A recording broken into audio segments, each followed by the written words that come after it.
Hello, hello, hello. Welcome to another episode of Notorious Momz, the podcast. I'm here with my special guest, Jessica. How are you, Jessica? I am great. How are you? Very good. It looks like it's really nice outside. I love It the backgrounds. is even Very right before the sun, outdoorsy. right before the sun goes down and it's pitch black out here. So tell the people who you are and what you do. My name is Jessica. I am the founder of Oh Just I Can .co. I am a motivational speaker, and I am here to represent and speak up for everyone who hasn't found their voice yet. Everyone who might be struggling with any type of with so many things, but first and foremost, I'm speaking up for sexual abuse awareness. Right. I am a victim and a survivor of sexual abuse, and now I'm making it my mission to help people who have been through similar situations. And it's it's a new path that I'm taking that's been feeling wonderful. Yes. I could just imagine because you just recently spoke out about this. Is this something recent or this is something like that's been a while already? It's been a while in the sense that it's my whole life. I lived this, this life of a survivor and a victim, and not know. Some days I don't know if I'm a survivor or a victim. I feel like both. Right. But it's been about a year since I Okay. came out to the public and my family even about my history of sexual abuse. So me speaking up and me trying to make a difference, that's all brand new. That's all Gotcha. something that it's been just about a year. So it's all exciting. I Right. this month is actually April is Sexual Assault Awareness Month. Yes.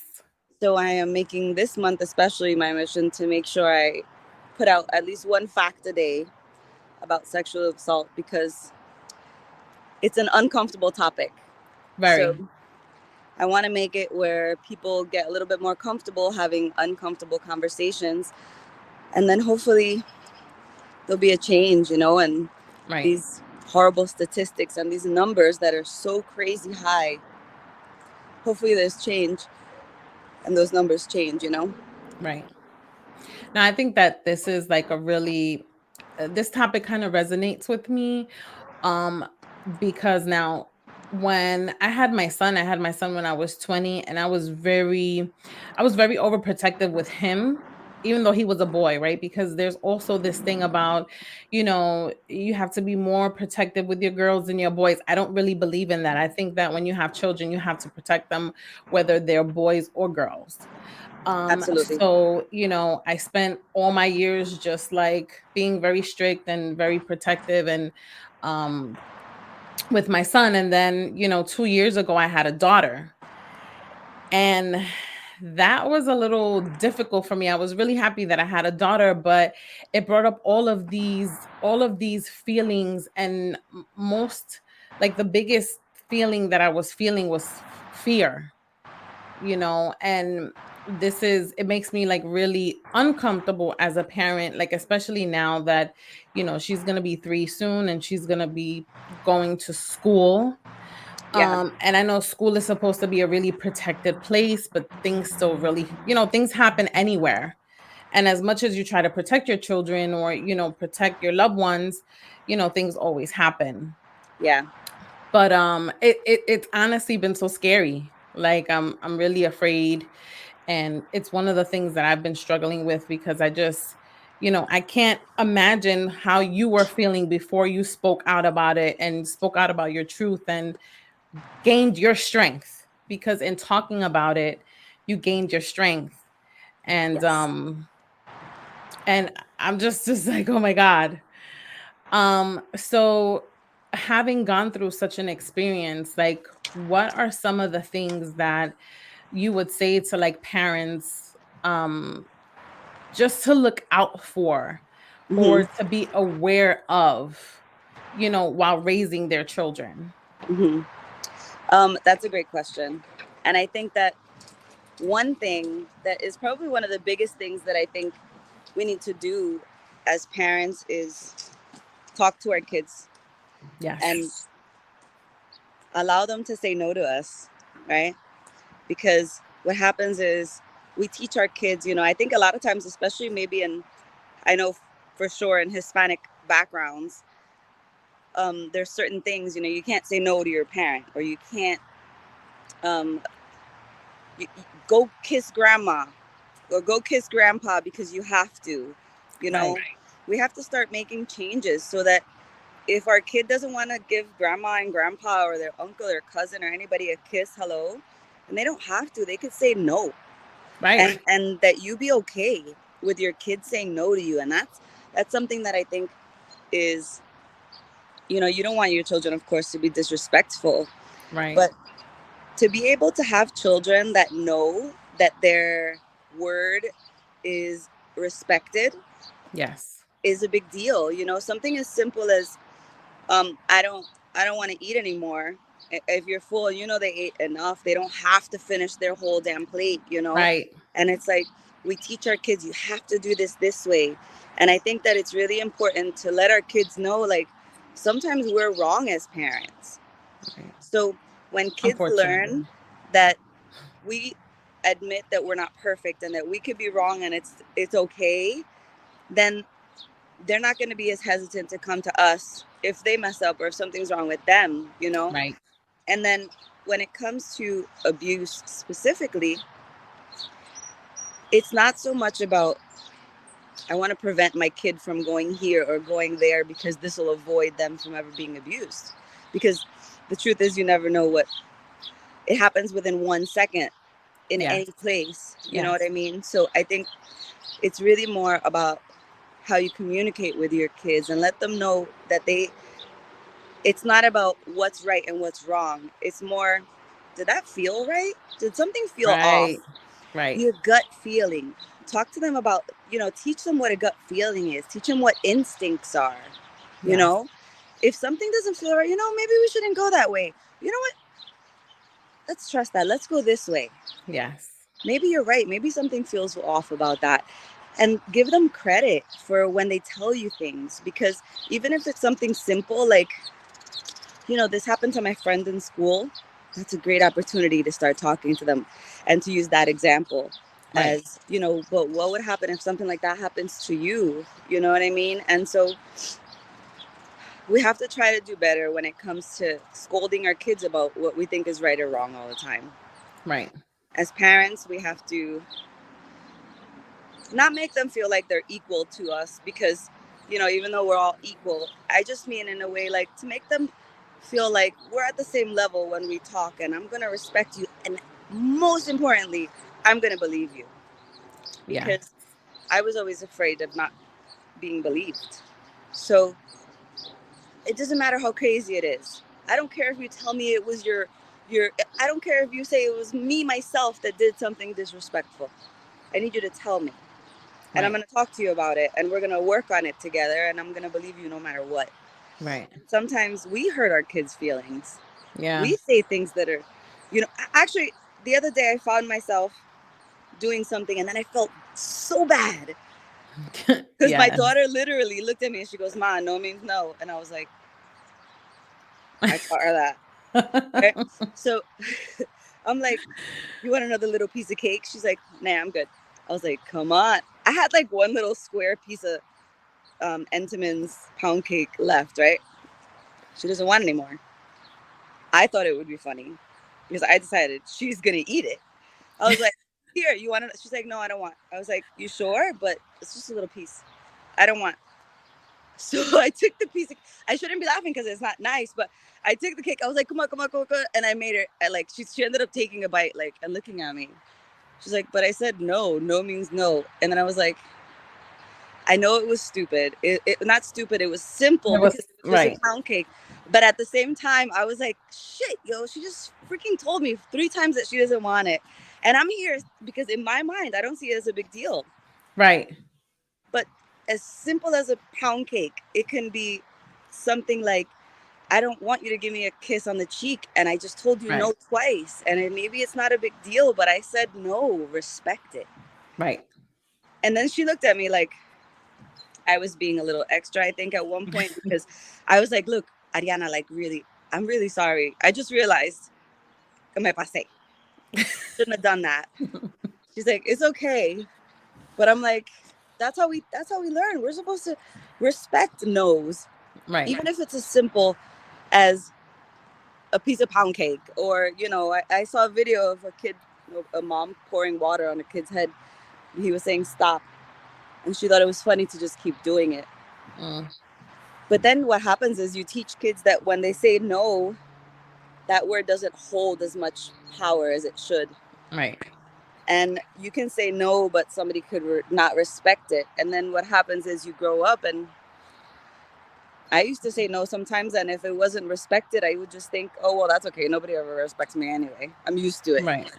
Right. Nah, we can't have that. We have to have our kids, come to you and be like, Ma, can you believe I told my teacher no? And she did not. She was not okay with it. And she knows you're going to go talk to that teacher because you're going to defend her. Exactly. I think that that's like a really good point with the no, with the no, Yeah. because it's like it is such a very, very powerful word.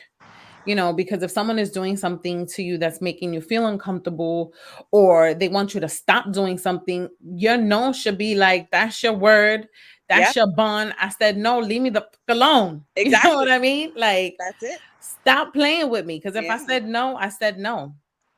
And children should have, you know, the right to say no, and it's okay. But, we teach our kids, like, did you just say no to me? Yeah. How dare you? It's okay. Depending on what it is, don't be disrespectful. But we have these traditions.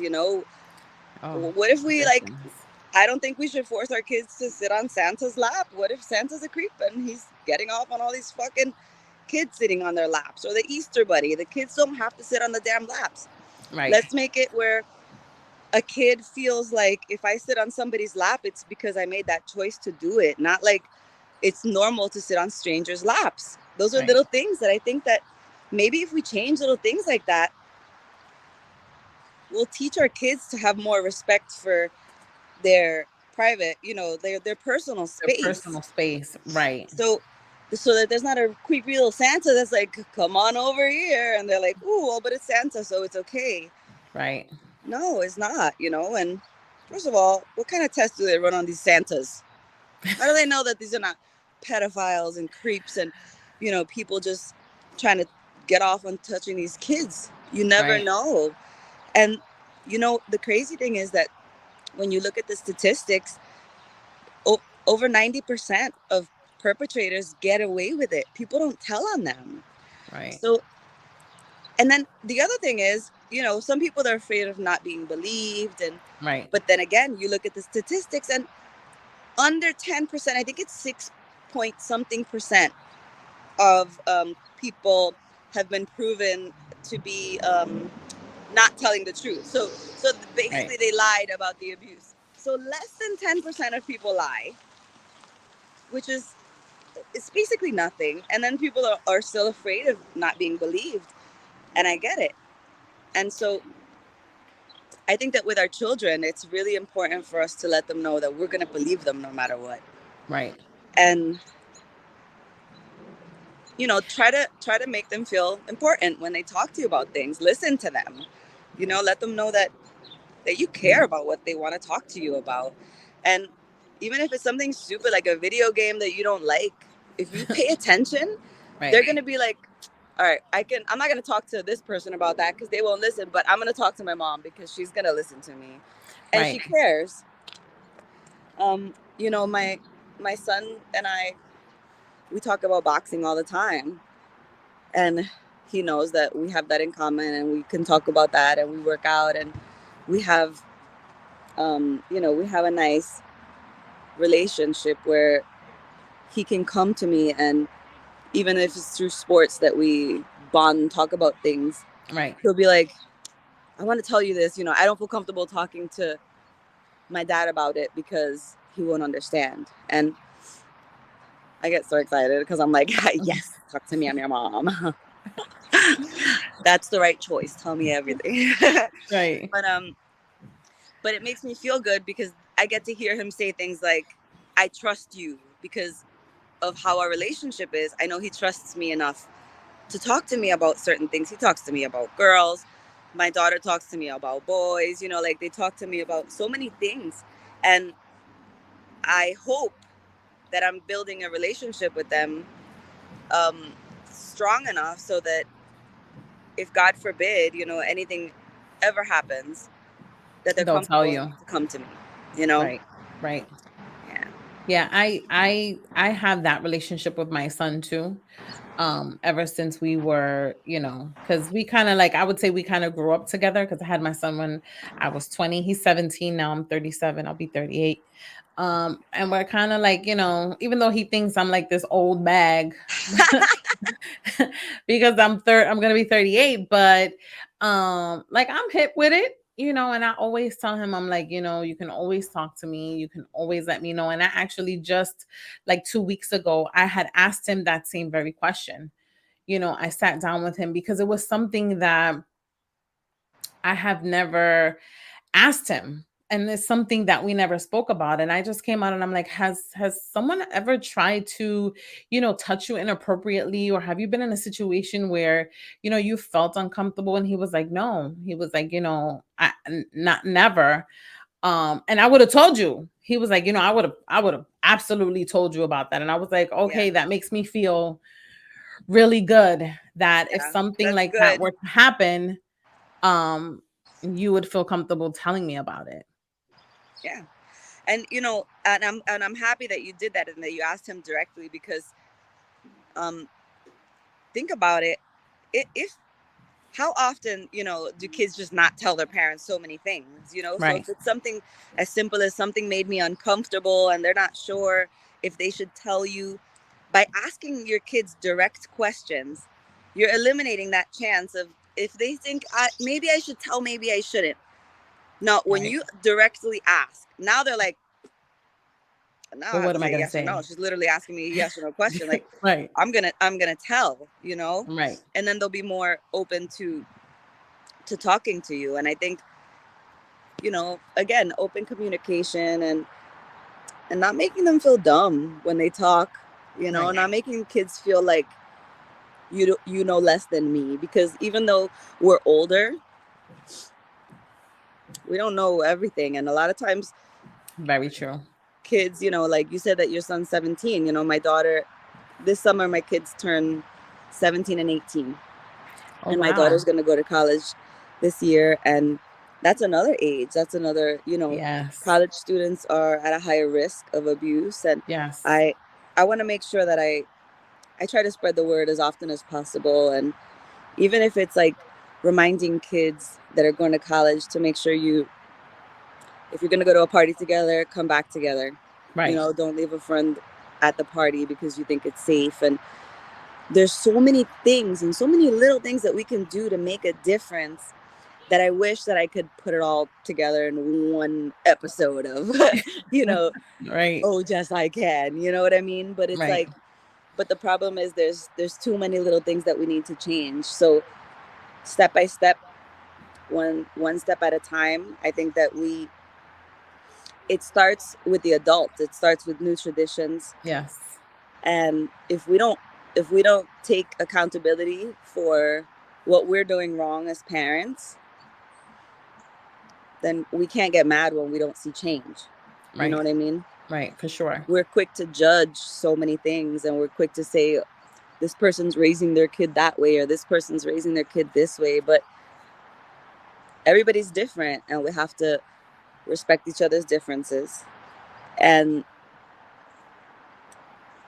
start to get comfortable being uncomfortable, Right. you know? Because talking about, you know, a creepy uncle, creepy cousin, creepy, you know, family member is things people don't talk about. Right. And I feel like too, like with the culture as well, with our background, I know you're Puerto Rican just like me. And it's like, there's a lot of things that, the people, the elders from way back in the day, and I'm always constantly saying this. This is something that's been coming up a lot lately for me because it's like nobody from that era ever wanted to speak about things. When it came to sexual abuse or domestic violence or mental health, or everything was kept under wraps. And as you get older Mm-hmm. and as you become your own adult, it's like, hey, these things are not right. You know what I mean? Like, one of the things um that I'm very, like, I wouldn't say against, but I'm very into naming your children's body parts properly, Right. because that is something really important. Like, don't tell your daughter that she has a cookie. Don't tell your son that he has, a little a pepperoni or a cucumber. Like, No, you need to I name agree. the names I agree with of that. your children's body parts properly because of this particular reason. Like, my daughter's 2, and she talks a lot. And we've got, like, when she takes a shower, I'm very like, okay, this is your breast, or for now I say nipples because she doesn't have any breasts. But and she says it too. She's like, these are my nipples, and I'm like, yes. Yeah. And this is your vagina. She said, this is my gina. So she is getting there because that is really, really important. Yeah. And I have sat down and I've spoken to her like, hey, nobody should be touching you there.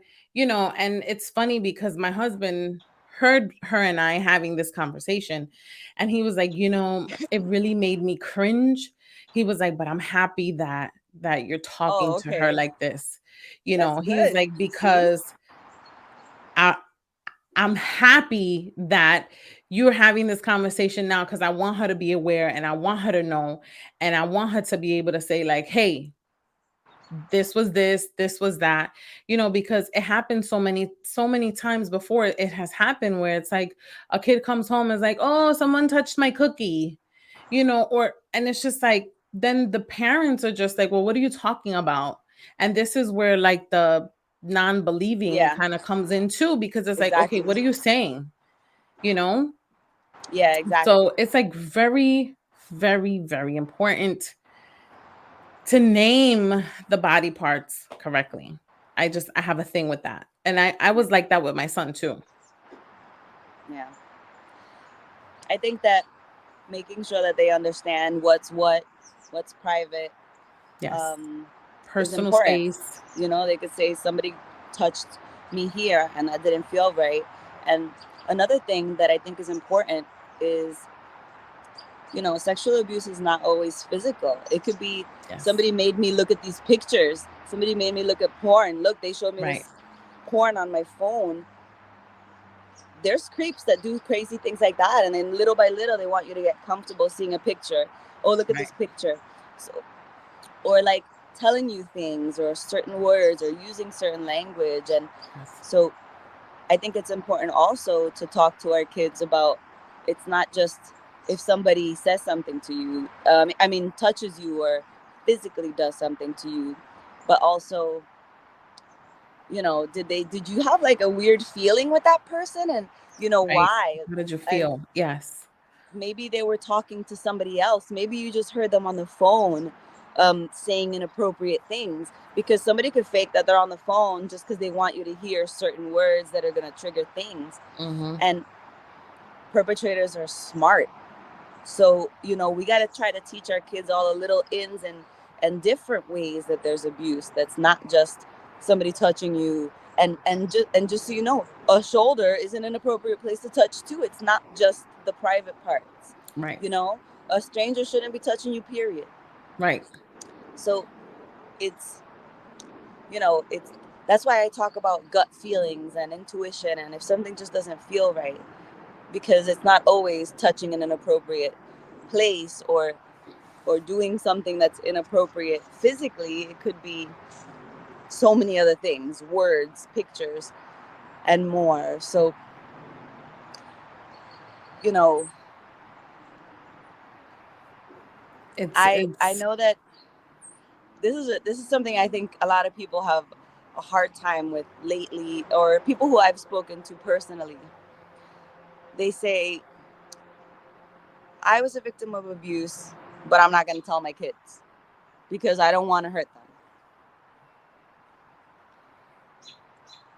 I believe that's one of the uncomfortable conversations that we need to have, because if you're not comfortable telling your child, like, I understand an age appropriate Correct. information, Right. but if you're not comfortable telling your child that you were abused, then why do you expect them to tell you shit? Right. Why do you expect them to tell you if you didn't even, but I see it like this. it it was embarrassing for me Mhm. to tell my kids what happened to me when I was little. It was a lot of different bad feelings. But when they see me now, they don't see me as poor mom who was abused. They see me as, my mom's a bad bitch, and Right. she stood up for herself and she told me, and I'm so proud of her, and that's why she's strong. So Right. by hiding it from your kids, you're telling them that they should hide it too. That's just my opinion, because I know that many people will disagree with this one. Right. But out of experience, I can say that I can't expect my kids to tell me if I don't tell them. I can't tell my kids, make sure that you trust me to tell me these important things, if I can't even tell them that it happened to me because I'm embarrassed. Right. It's not supposed to be embarrassing. Right. It's It's supposed supposed to to be be, empowering. yeah. And Yeah. you want your kids to feel like proud of themselves for coming to you, like, oh my god, guess what happened, this was so inappropriate. Right.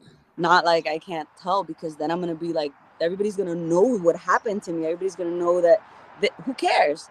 Right. Everybody should know. Let's shout them out Right. and make that the new normal. I think Right. we get too embarrassed, and I think that's the adults. Why do kids get embarrassed? Because we teach them what they're supposed to be embarrassed about. Don't do that, you're gonna embarrass me. So we teach them that if they're gonna stand up for themselves, if they're, if we don't agree with them all the time, then that's okay. You know? Right. No, I agree. I'm big on that. And like you said, age appropriate. Like, me and my son, we've had many conversations about things that happened to me in the past and that didn't happen, and we have like the open dialogue. And he was like, oh wow, I told him stories like in my teenage years, because I also try to like, this is a very critical age. He's 17, he's also going to college. And that's my next stage of life in fear. Yeah, Is my son away at college, and the constant, not worrying, because I feel like, as parents, if we provide the proper foundation for our children, when they go out into the world, we should be a little bit confident that what we instilled in them, they'll be able to take bits and pieces and, make it their own. exactly. Um, but I talk to him often, and we talk about this. Hey, no means no. I don't care if whatever is happening, I don't care if you right in the listen. If someone says no to you, it is no. Yeah. Get your shit and go. Yep. You know what I mean? And Because it's vice all versa, about, and because right, he's and vice allowed to versa. he's allowed to change his mind too. That is a fact. He's allowed to change his mind, and she's allowed to change her mind, and anybody's allowed Right. to change their mind. Right. And that's it. And to teach him that it's not just women who are victims of abuse, you know what I mean? And that peer pressure is a real thing, and in college it's going to be serious.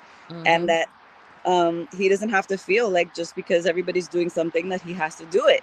Right. And girls are bad sometimes, and they can be manipulative, and they can try to pressure him, Right. and he has every right to make them feel dumb and be like, I said no and you're not respecting me, and that's not cool. Right. Because I think that's another thing too. Like, men don't ever want to seem like, oh, I'm Yeah. weak. or, Yeah. they never want to seem vulnerable. And let me not say never, and not all men, but, some, I don't want to group everyone together, but No, it's true though. some don't, feeling vulnerable. And it's like, oh, I can't say no because, but hey, People will say that they're weak or, whatever, but it's not. It's actually the opposite. You know what I right. mean? Like, people don't realize that the coolest people out there are the ones who don't take shit from anybody, Yep. you know, That's a and fact. that they trust themselves and that they do what they feel is right, and they're not the followers. Right. There's something special about being different. There's something special about not being the same as everybody else. And I think we just have to celebrate our kids' individuality, and whether you're a girl or a boy, whether you're straight, whether you're gay, it doesn't matter. And I Right. think kids are already at risk of abuse, and bisexual people are at a higher risk. College students are at a higher risk. If you're in the military, you're at a higher risk. Oh, that's a There's whole so many nother different different thing. there's so many different things that are connected, and there's I feel like there's so much we can do, but we just have so many people have to do something, and Right. it's just little bits and changes, but we all have to do it. So, Definitely has to be a group effort for sure. and I have hope that there's going to be change, and I'm going to make sure that I keep spreading the word as much as I can. It took me 41 years to come out about my abuse, so I was quiet for 41 years. Now I'm going to spend the rest of my life not shutting up about it. Oh, there you go. Because you got a long way ahead of you. There you go.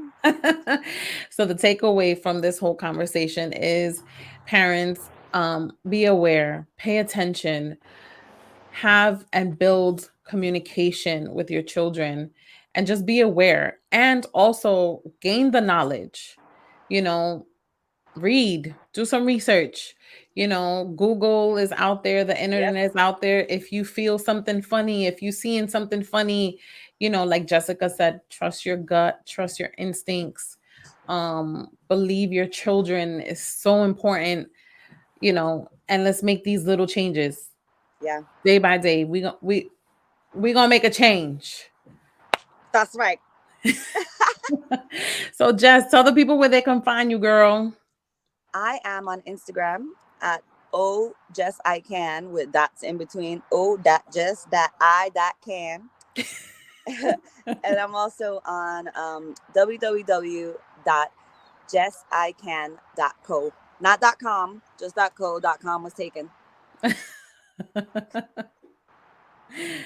Well, thank you so much, Jess. Continue the Thank you for good having fight. me. Thank you for coming on the show, and I'll talk to you soon. Yes. Mwah. Bye. Thank you. Bye.